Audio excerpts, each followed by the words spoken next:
ਇਹ ਦੋਸਤੋ घर ਦੇ ਵਿੱਚ दो चकोर रखिया हुई वा।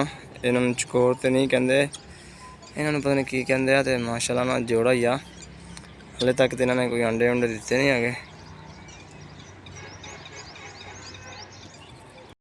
जी दोस्तों अस्सलाम वालेकुम, क्या हाल चाल है? आप सबका ठीक ठाक है, खैरियत से हैं? मैं हूँ इरफाक अली और आप देख रहे हैं मेरे बहुत प्यारे से फ्रेंड NGS स्कूल है जेड़ा ओदा 50 लाख रुपए दा लिया वा। ओ वालेकुम अस्सलाम भाई, क्या हाल है? ते उना दे मुताबिक जेड़ा वालेकुम अस्सलाम, क्या हाल है? ठीक है अल्हम्दुलिल्लाह। और उस्ताद जी क्या हाल चाल है?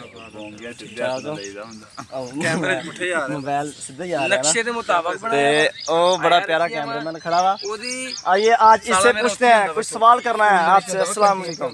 वालेकुम अस्सलाम जी भाई, यानी कि आप थोड़ा साइड पे हैं, ये थोड़ी सी ना गुफ्तगू चल रही है। तो आइए दोस्तों, आज ना ये बंदा एक बड़ी मुश्किल ना मैं फड़ के लाया, बड़ा मशहूर टिकटॉक स्टार आ। इधर रिजल्ट सही आ रहा है, बड़ा प्यारा, यानी कि ना। एक मिनट जी। तो मियां साहब, मैंने सुना है आपके नवाही इलाके में मुर्गे ने अंडा दिया है।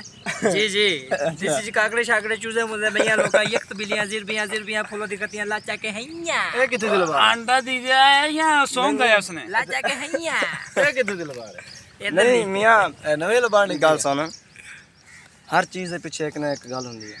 तेरी इस खूबसूरती के पीछे की राज है? गोल्डन बर क्रीम। हाँ मियां लपटेरियां स्टूडेंट इधर शिफ्ट कर देते हैं, क्यों? उन्होंने शाख उन्होंने शाख ठीक है ना, तो जे उन्होंने शाख इतने तो उन्होंने ठुल्ली भी नहीं किया है। ये एवं 5000 लैणगे फिर बच्चे क्योंकि इन्होंने दाखिल करने वास्ते ना बच्चे जमा करने वास्ते उन्होंने कोई भैन जो बजट देना वा। ओ नहीं अरफान कपड़े वाला जिथे आप एक दो सूट लेके आए थे। सुबह सुबह का टाइम है दोस्तों, खूब इंजॉय हो रहा। तो माशाल्लाह जी अज भी यानी कि ना मैं अपना व्लॉग बना रहा वहाँ। तो बाकी माशाल्लाह सुबह सुबह टाइम है, बड़ा प्यारा मौसम है, सूरज निकलिया पिया वा। तो यार दोस्त आए हुए इतने घूमन फिरन वास्ते। तो अल्लाह खैर करे। फनी वीडियो का भी तुहानूं दस्सिया सीगा, नैक्सट वीडियो में काम मैं स्टार्ट किया हुआ वा। तो फनी वीडियो भी बनवाई जा रहे हैं आस्ता आस्ता, हौली हौली हर यानी कि ना रूटीन के मुताबिक। तो फिर काम स्टार्ट किया हुआ।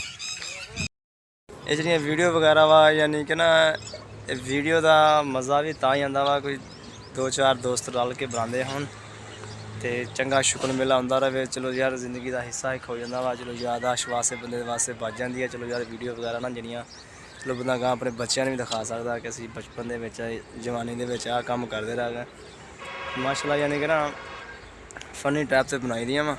तुहानूं अल्लाह खैर करे। उस चैनल का नाम भी दसदे हैं, तो नाम तो फिर यानी कि जिमें जिमें आसा आसा ना वीडियो आएंगे ना, अल्लाह खैर करे तुहानूं उन्होंने नज़ारा करावांगे।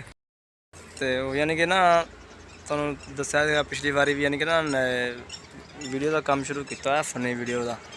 तो यानी कि जी साढ़े टीम के बंदे होंगे ना, तो शुक्र मेला करते हैं। जिमें हम सुबह ना तो एक मियाँ नाम का बंदा वा, बड़ी एक्टिंग है वो, बड़ी अदा वा।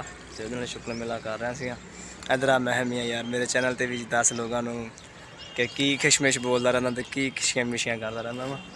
तो यानी कि ना फिर शूटिंग तो बाद जो यानी कि टाइम टूम मिलता वा, तो उदों यानी कि ना शुक्र मेला हर कोई करता वा। तो फिर सारे यानी कि यार दोस्त रल के बैठ जाते ना, तो गप शप लाते हैं, तो काफ़ी यानी कि ना शुक्र मेला करते हैं। अच्छा जी दोस्तों, अज का भी मौसम बड़ा माशाल्लाह प्यारा सीगा। तो अज रात की तकरीबन बारिश दसी हुई है। देखो जी पैंदी है या नहीं पैंदी, बाकी घर के हालात थोड़े सामने आ। यानी बड़ा यानी कि बुरा हाल कर गया वा। जो पिछलियाँ बारिशां पईयां वा, तूफान वगैरह जो आया ना वो नाल। तो अल्लाह खैर करे। देखो जी की बनता की नहीं बनता। तो सुबह की तुसीं वेख्या सीगा कि गए सीगे वीडियो वगैरह बनाना।